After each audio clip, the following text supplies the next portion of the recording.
சிவா திருச்சிற்றம்பலம். தென்னாடுடைய சிவனை போற்றி, எந்நாட்டவர்க்கும் இறைவா போற்றி. ஈர்த்தென்னை ஆட்கொண்ட எம்பெருமான் திருவடிகளை மனம் மொழி மெய்களால் வணங்கி, எம்பெருமக்கள் 63 நாயன்மார்களுடைய பொன்னார் திருவடிகளை வணங்கிக் கொண்டு, அடியார் பெருமக்களையும் வணங்கிக் கொண்டு, பெரும்பற்ற புலியூரானை பேசாத நாளெல்லாம் பிறவா நாளே என்ற அருட்சிந்தனையில் இன்றைய தினம் நாம் சிந்திக்க இருப்பது திருப்பள்ளி எழுச்சியில் 10வது பாடல். திருவாசகம் திருப்பள்ளி எழுச்சியில் 10வது பாடல். அருள் திரு மாணிக்க வாசக பெருமான் மலரடிகள் போற்றி போற்றி. இதர் ராகம் மதியமாவதி. எனக்கு தெரிந்த அளவில் பாடி பொருளை அடியார் பெருமக்களோடு பகிர்கிறேன். திருச்சிற்றம்பலம். புவனியில் போய் பிறவாமையில் நாள் நாம் போக்குகின்றோம் அவமே. இந்த பூமி சிவன் உய்ய கொள்கின்ற ஆரென்று நோக்கி, திருப்பெரும் துறை உறைவாய் திருமாலா அவன் வெறுப்பெய்தவும் மலரவன் ஆசை படவும் நின் அலர்ந்தமே. கருணையும் நீயும் அவனியில் புகுந்தமை ஆட்கொள்ள வல்லாய். ஆரமுதே பள்ளி எழுந்தருளாயே. ஆரமுதே பள்ளி எழுந்தருளாயே. ஆரமுதே பள்ளி எழுந்தருளாயே.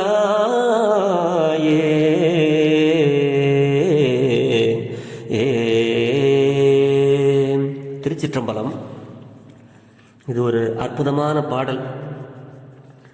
இந்த பாடலுடைய பொருள் மாணிக்க வாசக சுவாமிகள் நமக்கெல்லாம் என்ன அருளுகிறார் என்றால், இப்போ நம்ம எப்படி இந்த மண்ணுலகத்தில் வாழ்கிறோமோ அதே போல மேலுலகத்தில் தேவர்களும் வாழ்ந்து கொண்டிருக்கிறார்கள். இந்திரன், பிரம்மா, விஷ்ணு, இவங்கெல்லாம், திருமால். மேலே உட்காந்து இவங்கெல்லாம்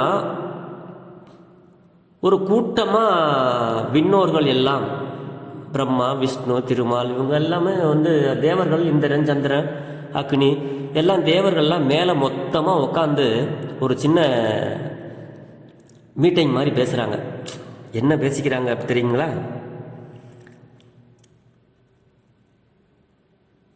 அதில் திருமால் சொல்கிறாரு. அந்த கூட்டத்தில் என்ன சொல்கிறார் தெரியுங்களா? நம்ம எல்லாம் வாழ்கிறது இந்த வாழ்க்கையா, எவ்வளவு நாள் நம்ம வேஸ்ட்டாக ஆக்கிட்டோம் தெரியுமா? நம்ம வாழ்கிற இந்த நாளே ஒரு வீணான நாள். அதாவது பெரும்பற்ற புலியூரானை பேசாத நாளெல்லாம் பிறவா நாளே அப்படிங்கிற மாதிரி அவரும் சொல்கிறாரு திருமால். நம்ம போய் பூமியில் பிறந்த நாள் தான்ப்பா நமக்கு பிறந்த நாள். இந்த மேலுலகத்தில் வாழ்கிற நாள் எல்லாம் வீணான நாட்கள் அப்படின்னு அவர் சொல்கிறாரு. யார்? திருமால். அதுதான் சொல்கிறாராம். புவனியில் போய் அவங்க எல்லாம் ஒரு மீட்டிங் போட்டாங்க, தேவர்கள் எல்லாம். அந்த மீட்டிங்கில் திருமால் சொல்றாரு, புவனியில் போய் பிறவாமையில் நாள் நாம் போக்குகின்றோம் அவமே. வீணாக இந்த நாளை கழிச்சிட்டோம்டா. தேவர்களுக்கு தலைவன் சொல்றாரு திருமால், எவ்வளவு நாள் நம்மெல்லாம் வேஸ்டா ஆக்கிட்டோம். ஆனா இந்த சிவபெருமான் நம்ம எவ்வளவோ தவம் பண்ணாலும், என்னதான் தபஸ் பண்ணி நம்ம வேண்டினாலும், சிவபெருமான் என்ன பண்றாரு தெரியுமா?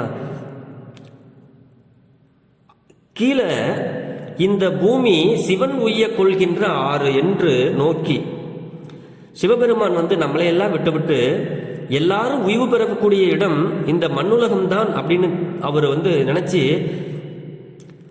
அடியார்களை எல்லாம் உய்ய கொள்கின்ற இடம், ஒரு நல்ல வழி, அவர்கள் எல்லாம் உய்வு பெறுவதற்கு ஒரு நல்ல இடம் எது அப்படின்னா, இந்த பூமியில போய் பிறந்தாதான் நம்ம எல்லாம் அவருடைய திருவடியை போய் சேர முடியும் அப்படின்னு பெருமான் நினைச்ச சிவபெருமான் அந்த வழி பூமியில போய் பிறந்தாதான் அப்படி என்று நோக்கி, திருப்பெரும் துறை உறைவாய் திருமாலாம். இதை யாரு சொல்றாரு? திருப்பெருந்துறை வாயில் இருக்கிற திருப்பெருந்துறை வாயில் இருக்கிற அந்த சிவபெருமான் வந்து பூமியில வந்து இறங்கி அடியார்களை ஆட்கொண்டு நம்மளை எல்லாம் அடிமையாக கொண்டு நாம் எல்லாம் ஓய்வு பெறுவதற்காக அவர் பூமிக்கு வந்துடுறாராம். ஆனால் அவங்க மேலுலகத்திலே இருக்கிறாங்க. அதை தான் இங்கே சொல்கிறாரு. அப்போ இதை சொல்லிக்கிட்டு இருக்கும்போது சொல்கிறாரு, திருமாலாம் அவன் விரும்பவும், அடே நான் எனக்கு அடுத்த பிறப்புன்னு ஒன்று இருந்ததுன்னா நான் போய் இந்த மண்ணுலகத்தில் நான் போய் பிறக்கிறேன்ப்பா, அப்போ தான் சிவபெருமானுடைய திருவடியை நான் போய் அடைய முடியும். இவ்வளவு நாள் நான் வேஸ்ட்டாக ஆக்கிட்டேன்ப்பா அப்படின்னு சொல்லி திருமாலாம் அவன் விரும்பவும் விருப்பு எய்தவும். அதோடு மட்டும் இல்லை, இதை கேட்டுட்டு இருந்தார் பாருங்க பிரம்மா. அவரு ஆஹா அப்படின்னா நானும் அங்கேயே போய் பிறக்கிறேன், எனக்கும் ஆசையா இருக்கு அப்படின்னு அவர் ஆசைப்படுறாரு. மலரவன் ஆசைப்படவும் பிரம்மா ஆசைப்படுறாரு, ரொம்ப விரும்புறாரு திருமால். எதுக்கு? இந்த மண்ணுலகத்தில் வந்து பிறந்தால்தான் மாணிக்க வாசகரை எப்படி அவருக்கு ஸ்பரிச தீட்சை கொடுத்து அவரை வந்து குரு வடிவம் தாங்கி வந்து காட்டி லிங்க திருமேனியை காட்டி அடிமை செய்ய வச்சு அவருக்கு தொண்டு செய்ய வச்சு அவருக்கு அடியாராக்கி எப்படி அவர் ஓய்வு பெறுவதற்கு அவருடைய சிவபெருமானாருடைய திருவடியில் சேர்றதுக்கு எப்படி அருள் செய்தாரோ அதே மாதிரி எங்களுக்கும் ஓய்வு பெற வேண்டுமானால் நாங்கள்லாம் மண்ணுலகையில் போய் பிறந்தாத்தான் நம்மெல்லாம் அது எழுத முடியும்டா. அடே தேவர்களே எல்லாரும் கேட்டுங்க, இந்த வெண்ணுலகத்தில் நம்ம இன்னும் எத்தனை வருஷம் இருந்தாலும் சிவபெருமானை நம்ம நெருங்கவும் முடியாது, அவரை நம்ம ஓய்வு பெறவும் முடியாது. அதுக்கு ஒரே இடம் இந்த மண்ணுலகம் தான். அப்படி என்றால் அவர்களே அப்படி மேலுலகத்தில் பேசிக்கிறார்கள்னு மாணிக்க வாசக பெருமானார் நமக்கெல்லாம் அருள் செய்கிறார். அப்ப நாம் எல்லாம் புண்ணியம் செய்தவர்கள் தானே, எண்ணி பார்க்க வேண்டும். அதைத்தான் இங்கே வந்து மணிவாசக பெருமான் அழகாக இங்கே நமக்கு விவரிக்கிறார். திருமாலாம் அவன் விரும்பவும் விருப்பம் எய்தவும் மலரவன் ஆசைப்படவும் நின் அலர்ந்த மெய் கருணையும் நீயும். நின் சிவபெருமானுடைய அலர்ந்தன்னா பரந்த கருணை, உண்மையான கருணையும் நீயும்னா அதாவது சக்தியும் சிவபெருமானும் சேர்ந்த கருணை தான் சக்தி. அப்படி நின் அலர்ந்த மெய் கருணையும் நீயும் சக்தியும் சிவனுமாக வந்து அவனியில் புகுந்து எமை ஆட்கொள்ள வல்லாய். பெருமான் வந்து இந்த பூமியில் இருக்கிறவங்களுக்கு தான் வந்து அந்த மாதிரி சக்தியாகவும் சிவனாகவும் வந்து ஆட்கொள்கிறார். எங்க? இந்த மண்ணுலகத்தில். அவனியில் புகுந்து எமை ஆட்கொள்ள வல்லாய். வல்லவன், எல்லாத்துக்கும் வல்லவன், அடிமை செய்ய வைக்கிறதுலையும் வல்லவன், அடியவருக்கு எளியவன். ரொம்ப அவருடைய சக்தியை நம்மளால அளக்க முடியாது, அதனால் வல்லவன் என்று இங்கே விவரிக்கிறார். ஆறு அமுதே, திகட்டாத அமுதம் போன்றவனே, அடியார்களுக்கு பள்ளி எழுந்தருளாயே அப்படிங்கிறார் இந்த பாட்டில். அற்புதமான பாடல்.